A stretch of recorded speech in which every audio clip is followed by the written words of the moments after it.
Welcome to the Teamwork Advantage podcast with Greg Gregory. Join us as Greg interviews powerful thought leaders and successful team and leadership experts from across the country on teamwork, leadership, and organizational culture. Now let's check in for this week's episode. Welcome back to the Teamwork Advantage. I'm your host, Greg Gregory, a podcast that is dedicated to the working of teamwork, leadership, and culture, or what I like to call the TLC of business. Now, while we call it the TLC of business, does not mean that it's only business related. The concepts that are shared throughout our podcast are often referred to as great learning tools for children, for families, volunteer organizations. So feel free to take these ideas with the guests we have and build it up and share it with everybody. Today, we're fortunate to have with us from the other side of the country. I'm outside of Washington, D.C., and we're fortunate to have with us from San Diego County, California, Gina DeLapa, and she's the president of Thriving Cultures, LLC. Hence, cultures is very important. And she's also the author of Thriving at Work. Make your mark, lead with confidence, stop out drama, and get home by 6. We got to talk about that one because I think we're home at 9 a.m. these days. So we'll talk about that part too. Stop working at 6. Yes. Yes, exactly. As a university career counselor, Gina also noticed there was an unsettling trend that we were talking about a little earlier. And it's helping graduates get jobs. They're really good at that, but they're really not necessarily great at preparing them to succeed. So we'll talk a little bit about that. And she left the university and became certified as a corporate etiquette consultant from the prestige school called the Protocol School of Washington here in Washington, D.C., and began helping companies teach professional etiquette, something we think we would know, and yet so many of us still don't. And I say us because I'm just as probably guilty in a lot of that. Currently, she's a speaker, trainer, and coach, and she successfully taught the mindset of leadership as well as the skill set. One of the most important things is when every team member starts to work from a leadership mindset, performance will increase, drama decreases, culture becomes a competitive advantage. Gina also credits her parents going back and helping her get started in the pizza business, my favorite food, when she got started back when you were, just 10 years old. Gina, it's a privilege to have you here with us on the Teamwork Advantage. Welcome. Thank you, Greg. It's a thrill to be here. I'm honored and to be talking to you and to your audience. And all of this applies not only to the business world, as you said, but really all of life. So I hope some of the takeaways will apply to both arenas today. And that's really key. And I'm excited to have you join us because your company name, Thriving Cultures, is just great. So tell us a little bit about how you got started. You went, let's take it from the college area. You got out and you became a career counselor. And how did this all start to work? Okay. Well, close to 20 years ago now, Greg, I was at a crossroads. I had my first book coming out, and it was a dream come true to publish a book. It was called 401k Success Stories. I think it sold about 9 copies. And how many did you buy? 10. It was a well-written book, and I was proud of it, and I can brag about it because I was kind of ghosting it for the Financial Literacy Centers, my former employer, and it received some wonderful endorsements. And the premise of it was really not my idea, but I brought it to life, and so I can brag about it because I can't take full credit. But after that experience, there was a strange emptiness of, I don't think I'm cut out to write about 401k plans the rest of my life. I don't think that's why I was put on earth. And so I began to do some soul searching, and lo and behold, I ordered a catalog from the University of San Diego. And by the time it arrived, Greg, I had already ruled out the program that I had originally been considering. It was something to do with spiritual direction. And long story short, that wasn't what I was called to do. But this catalog arrived in the dead of winter in Grand Rapids, Michigan. And there's this beautiful picture of a pristine campus with palm trees. And I thought, I'm going to find something in here and, rock it. So I have. Having been to both Grand Rapids, Michigan and San Diego County, I understand that statement. Right. I mean, the state motto is, well, at least our family's here and we're not here for the weather. But anyway, so I found the career counseling program and it fit me to a T. And one of my friends who's known me most of my life confirmed this. And from there, it happened very quickly. But as you alluded to in the introduction, I did grow up in an entrepreneurial home, working in the family business. So I believe heartily in the value of work on many levels. And I know that work is so much more than a paycheck. And the career counseling degree was really a way to marry the best of my background with some of my personal traits, like being a good listener. And I thought, hey, I'm always listening to other people. Why not go get paid for it? And it turned out to be the best move of my career and my life because it just put everything on a new and better track. Mm-hmm. And then that was career counseling. Then moving from there, Yes. what was next? Well, what was next was graduating with a job because you don't want to be an out of work career counselor.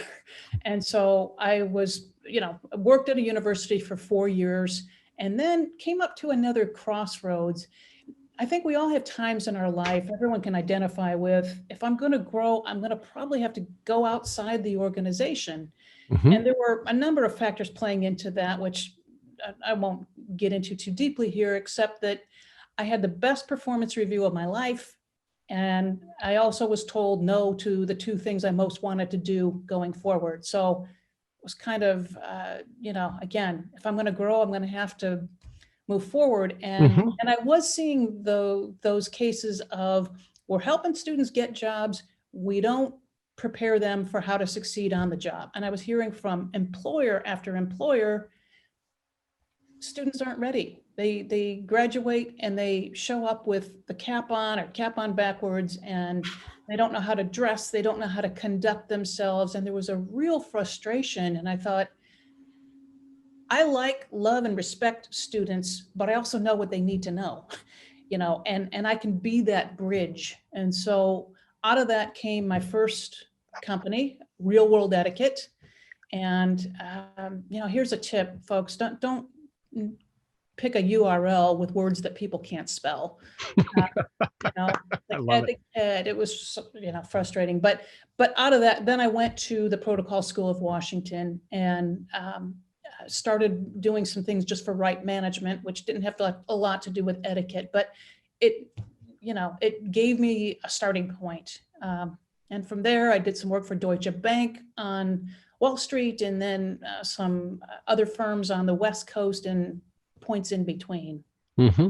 Yeah. It's fascinating how that grows. And along the way, you strike me as the person who is constantly learning as well. So you're learning about leadership and you're finding things that have worked. Right. And you're also seeing things that did not necessarily work. Exactly. And so you start to build that. So you started to come up to it. And where did thriving cultures come from? Well, thriving cultures really actually kind of grew out of my book, Thriving at Work, because I realized that it wasn't enough to help the individual. You really had to address the whole organization. And you're very intentional about this, I know, in your work, from listening to talks you've given and so forth, that you really got to address the thriving part at a systemic level, or even better, absolutely, from both angles. And the book that you mentioned before we got started here really speaks to that. It's really not an either or, it's a both. It's both. And. Yeah, you have to, and that's where the real, that's where things ignite. And also I wanted to have, the book came from my wanting to have a takeaway for people after I gave a talk or did a training, that kind of thing. But thriving cultures it just made all the sense in the world to me, because if your culture isn't thriving, it's right. dying. And it's interesting because thriving is one of my days of the week. Oh, Thriving Thursday? You're Thriving Thursday. I love it. So I love the word thriving because it's a very powerful word. It really is. And so you put that and marry that with culture. It's so powerful, because if I stop to think about it, a lot of companies say they have a culture. They publish that culture. Right. And their behavior is definitely not that culture. No, it isn't. And I think it's important to point out, tell me if you agree, Greg, but to me, every company has a culture. Yes. It might not be a good culture. It might be one that's working against you rather than for you, but every company has a culture. And Yeah, so one of the quotes that I put out one time was, cultures are, I say, how did I phrase the quote that I put out there? It says, cultures are contagious. Is yours worth catching? very good. And is it worth spreading? Yeah. Right. We're Yeah. spreading. So you look at companies. So when you find somebody that's, we've got the culture, and I interrupted you, so I apologize, No but we've worries. got the culture there. So if it's not right, how do we get it right? If it is right, how do we keep it going? Okay, so let's take the first question. If it isn't right and you recognize that, you're miles ahead of people who think they're just fine. So pat yourself on the back for that. But I would start with, are we all on the same page as to what our goal here is and what business we're truly in? You would be amazed at how often not everyone's clear on that. So for example, Nike is not in the shoe business, they're in the inspiration business. And it may sound hokey, but look at how big they are and how hard they are to compete with when they say, we exist to inspire the athlete in all of us. And it doesn't always have to be that flowery or profound, but there does have to be a deeper purpose. And you've got to make sure your entire team knows what it is, buys into it, and they're crystal clear about their role. And these are not given. So that's where I would start. Just some good old fashioned clarity so that things aren't tripping you up underneath the surface. It's a lot with Simon Sinek, and his TED Talk video starts with why. Find the why. Find the why. And of course, in that talk, he talks a lot about Apple, and they're not in the computer selling business. So it's very interesting, the same analogy you just used there with Nike. Yep. And so it's so strong to understand that. Now, there's also times that, again, they say this, they think they're presenting a culture. And I had a mentor one time was talking with me about that. He went in and they said this is what they believe in. They even had it up on the walls. It's always on the wall, yes. And then the behavior when he went down to interview people on the floor could not have been more 180 degrees. Okay. So if they don't realize it, then that's a challenge too. Am I right? Absolutely, because it's not enough to have values. I mean, Enron had values, with all due respect. They did. You're absolutely right. Well, and so if you're not following your values, what you're going to do is breed cynicism, because you're going to reduce your culture to a Dilbert cartoon. And, do better than that. So the way I think you reinforce it is that there has to be some training around what the values are. And that's a sticky subject because, as an example, back in grad school, I had an internship with Zondervan. They're part of HarperCollins. And so I was doing focus groups as I developed their shared values training program for their roughly 350 employees. And somebody said very sharply, respect our time with this training. You say respect is one of our company values, respect our time. So you've got to pay attention to those details, but I think the biggest key has to be accountability. Okay, we say we want respect, we want transparency. What happens if those things aren't there? How do we lovingly, professionally hold each other accountable? And people don't just know that instinctively. You've got to set the example and you've got to give them some training. Here's how to do it respectfully without throwing an attitude around or just playing games of gotcha. But I think when you care about someone and you respect them, part of a team, you hold them accountable. And so that has to be in place. Now, before we can do that, they have to have a level of trust. Yes, and both parties have to feel they've been heard. Once they do that, then they can commit, and then the accountability makes it easier, because otherwise we're starting to, the other person might think they're trying to come down on us if they don't feel comfortable. Right, exactly. Because, you've had mentors, I've had mentors. You build up enough equity with them. They can tell you unpleasant things. And you say thank you because you know where it's coming from. You know it's coming from, they have your best interest at heart. So Right. you're right. The foundation is trust. And that starts with the leadership, and starts with, it's the Ken Blanchard saying, catch me doing something right. Well, your team has to catch you as the leader doing things right. Right. Yeah. Absolutely. So let me ask you this. Sure. A lot of folks look at culture and believe that it has to start up at the CEO and the C-suite. And typically that's correct. Yes. Can a small team within an organization have its own culture? Now, it has to be congruent with the organization's overall, but can they have their own culture that starts to build, excuse the expression here, but groundswell and, grassroots movements? I think they can. I think they should. Again, it's the analogy I like to use is, let's dig the tunnel from both sides. Mm-hmm. You made a key point. You said it has to be congruent with the overall mission. Mm-hmm. I hate to tell you, but that doesn't always happen. It should. But I have seen, and universities are sort of notorious for this. The university has one mission, but then there's a school, let's say it's the business school, that starts to get a reputation of its own. And they think, well, we don't even really need the university. When of course they do. But you see what I'm saying? It gets this kind of runaway train with their own identity, and it really has to be situated within the overall. And a great example of that is larger universities sometimes have their values and directions going in one way, and then the athletic department can drive that in a whole different direction. And that can be a challenge. Kidding. Yes, I have observed that as well. I went to a Big Ten school, and I know that's a very common concern. Mm-hmm. So it has to be under the overall mission. But yes, I think that's appropriate, because you don't want accounting running the same way as public relations. I mean, they each have their own niche and their own purpose and value. Exactly. And they attract different personality types as well. They should. So I definitely think that's possible and advisable. So you're tying into the question, you may have already even addressed the next question, and that's, how does the culture then start to influence the teams and the individuals within the organization?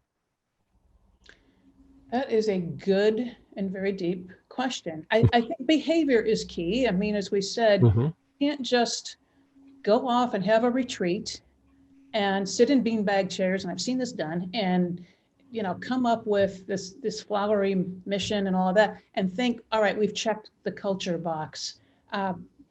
Culture, as you know, it's our behavior. It's how we treat each other. It's how we respond to opportunity and to crisis, and how we respect and admit mistakes. It's all of that. And so the culture has to be seen and felt. And I think that's key. It's not enough to say, well, I don't know what his problem is. There's no problem to me. Well, if the other person doesn't feel heard or respected, there's a problem. So it really, Stephen Covey used to talk about that a lot, that, if you come to me and we're coworkers, and you say, Gina, I have a problem with how you handled that meeting, or whatever the case may be, then my response should be, well, then if you have a problem with it, then I have a problem with it. Let's talk. Let's find the best solution. But it isn't just, well, it worked for me, so get out of here, or you're on your own. So let's go back now to childhood. Okay. You grew up in the family pizza business. Yes. Okay. Yes. What did that teach you from an early age? Because I grew up, my father was a real estate broker. And so I saw all the hours and everything that's involved in that. Yep. But what did you learn early on about entrepreneurship, leadership, and development in a pizza business? Well, okay, just to rewind a little bit, my mother and father started this takeout pizza business in the family garage.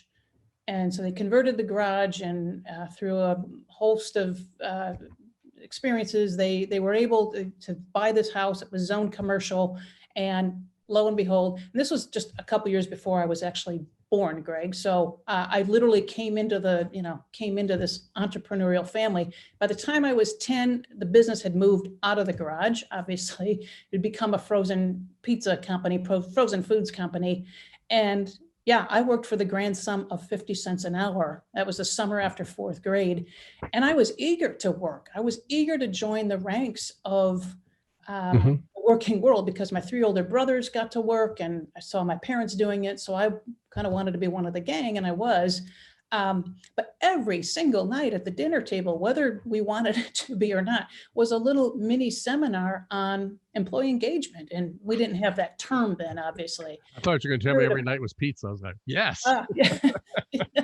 Well, there was a lot of that too. There was an awful lot of that, which thankfully it's a food I love. But we heard about the hirings, the firings, the dramas, the victories, all of it. And so I very much absorbed that. And so seeing a company from the manager's point of view was on full display every night. And then once I became an employee, my parents didn't have me report to them, which I'm always thankful for, because it would have been a very different experience. Yeah. No, I had to go in and hold my own and make it on my own, and I did. But that part of it taught me what the employee needs, and it taught me the employee perspective. So it's really been a gift to have both of those and to serve as something of a bridge between them. That's awesome, because you saw it early on from both sides. Very much. In my book, One Team, One Dream, it's so important to see things from each other's side. And you just validated that, because being able to see from the owner side and the manager side, as well as the employee side.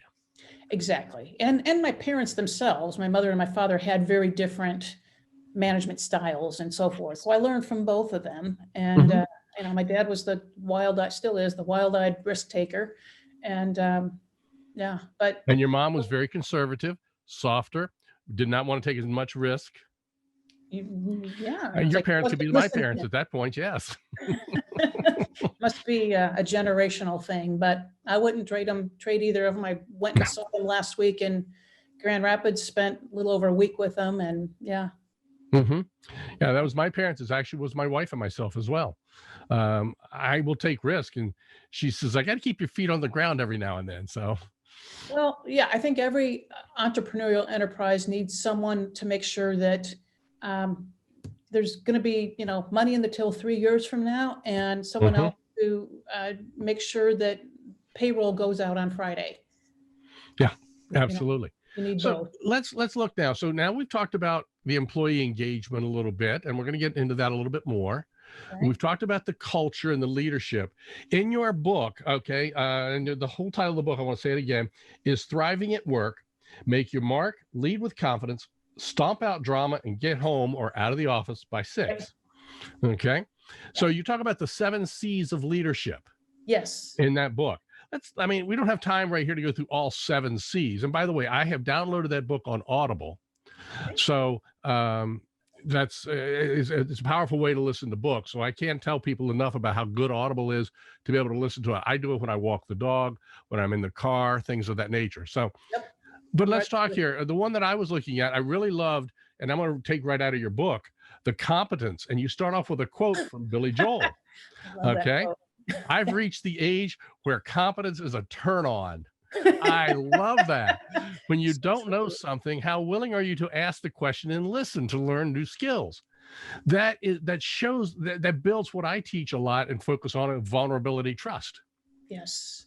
So talk to us a little bit about competence. You've got competence, character, courage, a lot of those. Well, okay. Competence is pretty foundational. There's a reason it's right underneath character. Here's what, Greg, I'm sure you've witnessed this 100 times as I have. Somebody, let's say, is an excellent salesperson. And so you are such a good salesperson, we're going to make you the manager. Yeah. Well, that happened to me. Okay. Yeah. It's just such a common thing. And so what happens in a company is you just lost your best salesperson and you got a lousy manager, or I shouldn't say a lousy manager. It doesn't mean you can't excel as a manager, but a lot of times when people go into a formal leadership role, they underestimate what it takes, and they cling to what they're good at and what they know because it's comfortable and familiar, and who wouldn't stay in that end of the pool? So competence speaks to competence to the role that you're in. And, I've met so many managers, including new managers, who think, oh, I don't need any coaching. I don't need any training. And it's like, this is, it's like going from high school to college. It's not going to a management role is not it's not 13th grade. You know what I'm saying? It's a quantum leap, and you've got to develop the skills and be aware of what you don't know. And I think that's where a lot of people fall down. So, Right. Yeah. So so grab a couple of others. Again, we don't have time for all 7 of them, but give me a couple of others. What are the ones that you feel kind of pop off the page at you? Well, gosh, credibility is sort of the capstone one. It's the one that if you do 1 through 6, character, competence, courage, confidence, communication, class, credibility will naturally follow. Communication is pretty big, and courage for the times that we're going through. Courage to say, I don't have all the answers, but this is what I'm doing, and staying transparent. Nobody these days expects that the news is always going to be rosy, but they do expect that there's going to be some leveling with the team, and timeliness and transparency. But communication is more important than ever because we're so disjointed. We're all so distracted.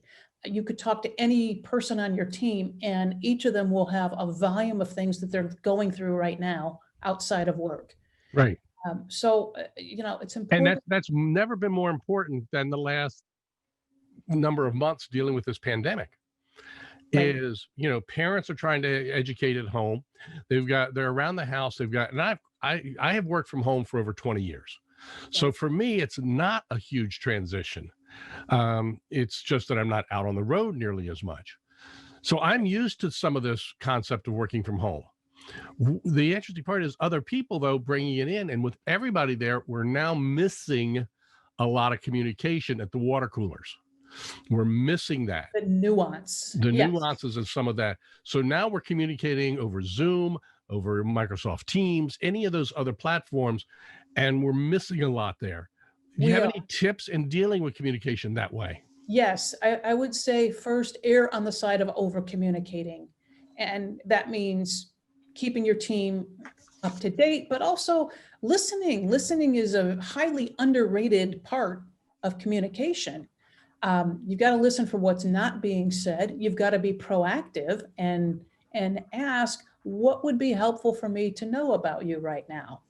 And create a place where people can do that safely. I think another aspect, Greg, of communication that's incredibly important right now is appreciation.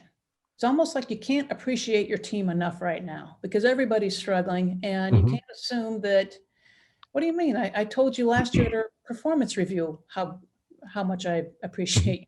That's not enough. And it's also got to come, laterally now as well, equally as much. Right, that's true. And a leader, a manager can encourage that and should encourage that it's not just the leader having a bunch of one-on-one relationships. It's, talk, get the team talking to each other. I think I may have said this, you got to be proactive, not, oh, I thought you knew. And I think the last thing is a principle I read many years ago and wholeheartedly believe in. You have to communicate, not just to be clear, but you have to communicate so clearly you cannot be misunderstood. Most people just communicate to get by. And no, you've got to, because nuance, as you said, is lost when we're not face-to-face, when there's not that immediacy of, ooh, we got the new account, and celebrating in that moment. Something gets stripped out with Zoom and email and Slack and all of those. So actually, can I add one more? I think it'd be helpful for people. And that is, choose the right channel for communicating. If you're communicating, and I saw your expression there, yeah. If you're communicating something emotional, don't do it in a text, you know? So anyway, you could probably say more about that, but I think you know where I'm coming from. Exactly. Now I want to come back on listen in a second, but I want to hit one of your other C's. Okay. Because I personally think this is really critical, and that's the class. And that's being able to communicate. And in your bios and the things that I've read about you online, it's the ability to communicate with frontline all the way through. Yes. And I did a training program one day where one of the executives was there. He was amazed at the way that I was able to communicate with trades workers as well as the mid-management staff. And I didn't lose either one of them. I've communicated at high schools with students and parents, and I'm able to reach both of them in the same conversation. That is so critical. It is. In business. So how do you recommend people really build and do that today? Okay. Well, there's a quick story I heard years ago about Mother Teresa, of all people, who apparently, from those who met her, they said, when you talked to Mother Teresa, you were the most important person in the room. And so I think that's step number one. And I tell a story in the book about, I was volunteer teaching one day at an urban middle school, and the kids were talking about a teacher who apparently she said, one student spoke up and said, she's always talking about so-and-so, her miracle baby. And this 13-year-old girl said, he ain't my miracle baby. It's kind of like, praise the person in front of you, not the person who's out of the room. There was something else I was going to add to that. I think if you can get the concept of meet people where they are, not where you are. So for example, when you're talking to the person in, let's say, maintenance, you tune into what's important to them and you affirm them. You don't say, yeah, well, wait till I tell you about my class ring, or you know what I'm saying? You don't put something out there. And it's not about dumbing down to somebody. No, it isn't. Not at all. Not at all. In fact, I think I think the way you connect with people, instead of dumbing down, it lifts them up. And I think humor is a good way. When you trust somebody to get your sense of humor, that's a high compliment. And it's a very strong connection. You don't have to be a comedian, but put your focus where it belongs. And you'll notice right now, I'm not checking my watch or my phone or talking to someone else in the room. It's us. And that's what's most important. So just treat that person in front of you with all the importance in the world. And beyond that, it just takes practice. But it's a rare gift. And so I applaud you for having that gift and recognizing how important it is.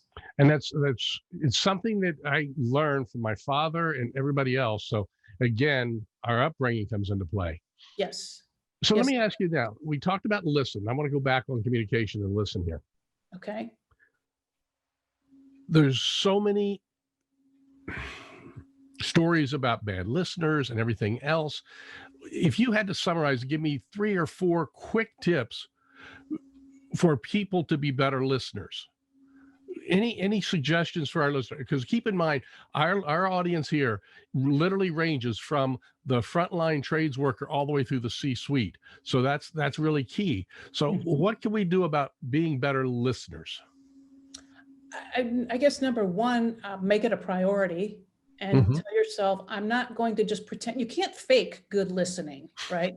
But if you care about it, that's 80%. I think the rest is just skill development. But again, turn off your ringing phone, eliminate the distractions. You have to communicate verbally and non-verbally that the person in front of you is important, and be willing to hear what they say. Even you don't have to agree with it. I think that's a stumbling block. That's absolutely important. Yeah, I think that's a stumbling block. Oh, if I listen, then I'm going to have to do what that person says, or and it isn't about that. I would say consciously set aside your own agenda, your own response. It's not just waiting for the other person to stop talking. And I think summing up what they said. So if I'm hearing you correctly, your concerns are this. And if we did this, that would be more acceptable. Am I hearing that correctly? Check in, because that's a sign of respect too. And once in a blue moon, I see this backfire. There was somebody once I was having a kind of an emotional non-work exchange with, and I said something like, sounds like you're feeling frustrated. And I was just trying to affirm the other person. And I think what came back was, duh, so there is that. But you got to be willing. That's part of being vulnerable, I guess. But the reflective listening can also backfire if it's too much. Right. You don't want to over-identify. The number of times I've called customer service and they say to me, Mr. Greger, if I understand your situation, this is what you say. Mr. Greger, if I understand, this is what we don't need to do it every time. Right. We're not having a moment here. I just want to get my, delivery kind of a thing. It's right.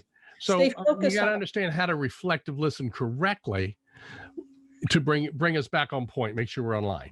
Right. And I don't know if this plays in here or not, but I've heard it said, don't correct, redirect. And I like that phrase. Focused on solving the problem. We're not here to, to have a drama fest or to rehash complaints.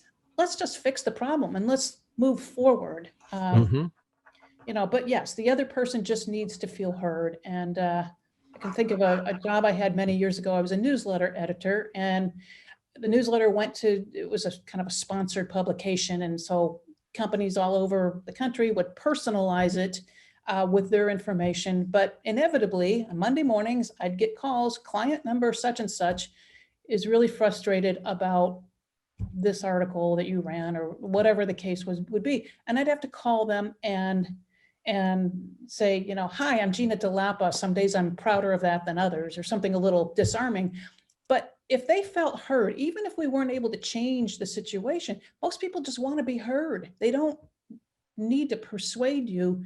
So keep that in mind when you're listening. Yeah. And they don't want to feel like they're talking to a robot. No, or a textbook. You know what I'm saying? It's not exactly. And there's a lot in the IT world today where knowledge information, so they've got huge knowledge bases. So, and again, a lot of our listeners are in the IT world. So they will go to their thing and type up, the challenges somebody's experiencing, and it brings up on their screen possible answers. Don't just read that to them. Let's engage move with forward. Yeah, exactly. And listen for the underlying emotion, whether it's frustration or impatience, whatever it is. And it's hard. And let's face it, Greg, men and women communicate differently. Is that a fair statement? Really? I had no idea. I know. I'm rocking your world right back here. But I think Dave Barry said, well, I won't go there. It's kind of an irreverent example, but men are very literal and direct, and women are often nuanced. And the challenge is sometimes if that's the belief that we have, and then all of a sudden somebody doesn't fit that stereotype, then all of a sudden it throws our brains for a loop. Yes. Okay. And that because that's the challenge. My wife was a very direct person, and there are times that I sit back and I'm a little bit less direct. So it kind of plays with people's minds. So. Right. Well, and I have 3 older brothers, so generally I'm pretty direct, but sometimes one of them will say, I'm not sure I understand what you want me to do here. Or they'll ask for more clarity. And that's comfortable. We've got to feel comfortable in doing that. We do. Now, in the few minutes we've got left. Yes. In your book, I've never seen anybody address this before in a book. So I'm really fascinated to hear your take on some of this. Okay. Drama. The D word. Yes. The D word, not the B word, the D word. Yes. Drama. So in your book, you address what is drama, and there's different examples of workplace drama that we get. Talk to us a little bit about maybe how we can break some of that down and not offend somebody. Okay. Well, again, maybe it goes back to that don't correct, redirect, because I love that statement. Thank you. There's so many examples of drama, but drama is often a caricature of something good. So the person who says, who plays the martyr at work, and, like, no one works as hard as I do. Well, it's good that you have a strong work ethic. What about balance? Might that be something that we want to aim for as well? But drama is an unhealthy response to the drama of you and I are going to team up and be our own little team or clique at the expense of the rest of the team. See, that's not sustainable. That's not life-giving. No. So how do you get away from that? I think one is, when someone comes and spills drama, well, am I the person who should be listening to this? So, if I'm blabbing to you about John, you would be in with your rights to say, well, why don't we go to John and talk to him directly? Or what would happen if you took this to John? You see what I'm saying? And it's talk more to the person than you do about them. Exactly. Talk to them and with them as opposed to about or behind them. Right. But Greg, as you know, there are a lot of principles in that chapter, which I purposely kept the smallest chapter in the book, because drama, let's not give it give it more attention than it deserves. But here's an overriding principle that your listeners can use on the job and off. It's to say quietly to yourself when someone is spewing drama, especially when it's a pattern: if you're going to do drama, you're going to do it without me. And what that means is I'm not going to listen to the endless complaints. I'm not going to listen to the gossip about someone else. Or if you come into my office and take 45 minutes to tell me how overworked you are, that conversation is going to end. I'm reminded. All know those people. We've all known those people. They sit down and, no one's working harder than me. And you gently stand up and say, well, back to work, and show them the door. And I remember years ago, there was a person who worked in my office who was constantly complaining about being overworked. And I've developed the philosophy that says, he who complains about being overworked is nowhere near as overworked as the person who is not complaining. Very good point. In fact, Zig Ziglar said something about that. Our friend, your friend, Zig Ziglar, I was just kind of a fan of his, but he said something like, notice how the people who have nothing to do always want to do it with you. And so, his repertoire of quotes is just mind-boggling. Yes, it is. So you can, respond kindly to the person and let them have their dignity. But a drama-free workplace is really has to be part of the culture. Yeah, it's like life is hard enough without infighting. And then decisions need to be based around the culture, and the team has to be built with that culture. Not that we've got identical minds, what I would refer to as a Stepford Wives example, but we've got to have a culture that's there, and that's so powerful. Right. Yes. Yeah, we've wow, I can't believe what time it is already. We've covered a lot here today. Again, if you just want to tell folks about your book, go ahead and hold your book up for us. I think for those who are watching on video, and for those who are listening, after this is out, we'll talk to you about how you can find this again on video. It's Thriving at Work. Make your mark, lead with confidence, stomp out drama, and get home by 6. Or in today's world, when we're working from home, get out of your office by 6. And that's key. I work in my office. I literally will shut down at a certain point, and I walk out of the office, and I don't want to do anything else with work. And I think that's so important.